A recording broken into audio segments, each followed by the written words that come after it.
नमस्कार, आपका मेरे YouTube चैनल में स्वागत है। आज हम क्लास 9 चैप्टर 4 एक्सरसाइज 4.1 के क्वेश्चन सॉल्व करने जा रहे हैं। अगर आपको मेरी वीडियो अच्छी लगे तो लाइक, शेयर और सब्सक्राइब जरूर करें। चलिए शुरू करते हैं। तो पहले मैं आपको चैप्टर के बारे में थोड़ा सा बता देती हूँ। यहाँ पे दिया हुआ linear equation in two variable. Linear equations means जिस वेरिएबल की हाईएस्ट पावर 1 होगी। टू वेरिएबल, दो वेरिएबल होंगे, एक्स वाई पी क्यू, कोई भी हम वेरिएबल ले सकते हैं। ठीक है, अब क्वेश्चन पे आते हैं।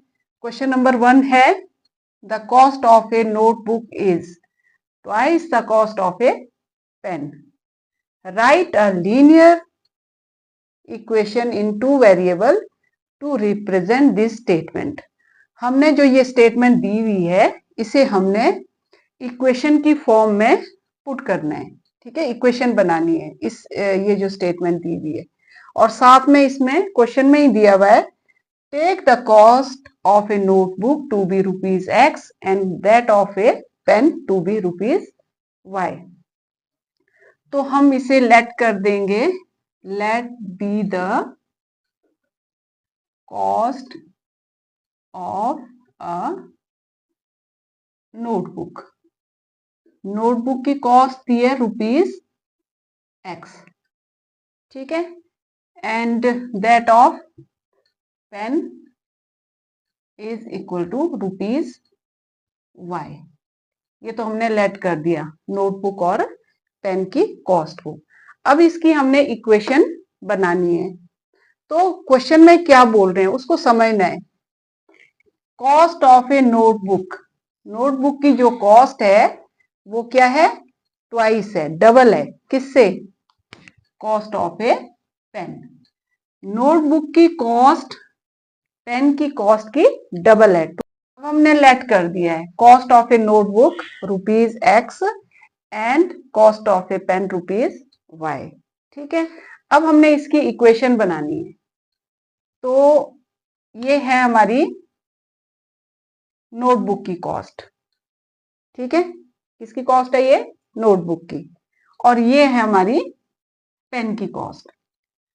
अब देखो ये नोटबुक है, नोटबुक की कॉस्ट जो है डबल है पेन की कॉस्ट की।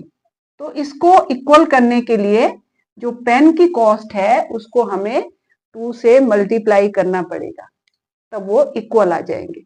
एक छोटा सा एग्जांपल देती हूँ। मान लो पेन की कॉस्ट है 5। ठीक है, नोटबुक की ट्वाइस है मींस डबल है, 10 है। अब इसे इक्वल करने के लिए बच्चे क्या कर देते, इसको ही कर देते 2 से मल्टीप्लाई। तो इसको इक्वल करने के लिए हम क्या कर देंगे, जो पेन की कॉस्ट है उसको 2 से मल्टीप्लाई कर देंगे। तो तभी मैंने यहाँ पे पेन की कॉस्ट को 2 से मल्टीप्लाई किया है। अब इसे हम स्टैंडर्ड फॉर्म में ले आएंगे। Standard form x minus 2y is equal to 0। ठीक है, तो इसकी जो स्टैंडर्ड फॉर्म होती है वो ax plus by plus c is equal to 0। ये इसकी स्टैंडर्ड फॉर्म है, जनरल फॉर्म भी बोलते हैं इसे। तो जो x का कॉफिशिएंट होता है वो a है और y का कॉफिशिएंट b, और जो कांस्टेंट टर्म है वो इसमें c होगी। लेकिन इसमें कांस्टेंट टर्म कोई नहीं है तो c इसमें 0। क्वेश्चन नंबर 2 है express the following linear equation in form ax plus by plus c is equal to 0 and indicate the values of a, b and c in each case। हमें यहाँ पे 8 part दिए हुए हैं। इसमें हमने a, b और c की वैल्यूज भी हमने इंडिकेट करनी है और इसे जनरल फॉर्म में भी हमने इसे लिखना है। तो जो फर्स्ट पार्ट है 2x plus 3y is equal to 9.355 के ऊपर बार है। ठीक है, तो इसे हम स्टैंडर्ड फॉर्म में लिख लेते हैं पहले। तो इसकी स्टैंडर्ड फॉर्म क्या होगी, 2x प्लस 3y माइनस 9.35 5 के ऊपर बार इज इक्वल टू 0। अब हम कंपेयर करके a, b और c की वैल्यू इसमें बता सकते हैं। तो इसमें a है 2, x का जो कॉफिशिएंट होगा वो a होगा और y का कॉफिशिएंट वो b है और कांस्टेंट टर्म इसमें c होगी। तो इसमें b है 3 and c is equal to 9.35 5 के ऊपर बार है। ठीक है, अब सेकंड पार्ट की तरफ चलते हैं। सेकंड पार्ट है x minus y upon 5 minus 10 is equal to 0। ये ऑलरेडी जनरल फॉर्म में है। ठीक है, इसमें हमने सिर्फ a, b और c की वैल्यूज को ही इंडिकेट करना है। तो इसमें a है 1, x का कॉफिशिएंट देखो यहाँ पे कुछ नहीं है तो 1 है, एंड b वेरिएबल नहीं लिखने हमने, और b क्या है -1/5 एंड c -10। बहुत इजी है। तो ये आ गई a, b, c की वैल्यूज हमने यहाँ पे इंडिकेट कर दी। ठीक है, अब थर्ड पार्ट है इसका -2x plus 3y is equal to 6। ये अपनी जनरल फॉर्म में नहीं है। पहले इसे हम स्टैंडर्ड फॉर्म या जनरल फॉर्म में ले आएंगे। -2x प्लस 3y, 6 को इधर ले आओ इक्वल से, ये प्लस है माइनस हो जाएगा, इज इक्वल टू 0। अब यहाँ पे a आ गया -2, x का कॉफिशिएंट -2 एंड y का कॉफिशिएंट क्या है यहाँ पे 3 एंड कांस्टेंट टर्म क्या है यहाँ पे -6 है। साइन भी लगाने हैं। इसका फोर्थ पार्ट है, x is equal to 3y। ठीक है ना, तो x minus 3y is equal to 0। ये आ गई इसकी स्टैंडर्ड फॉर्म। अब हम a की वैल्यू क्या है इसमें 1 and b -3 and c is equal to 0। Constant term नहीं है तो 0 लिख देंगे। और ये है हमारा फोर्थ पार्ट। और फिफ्थ पार्ट है 2x is equal to -5y।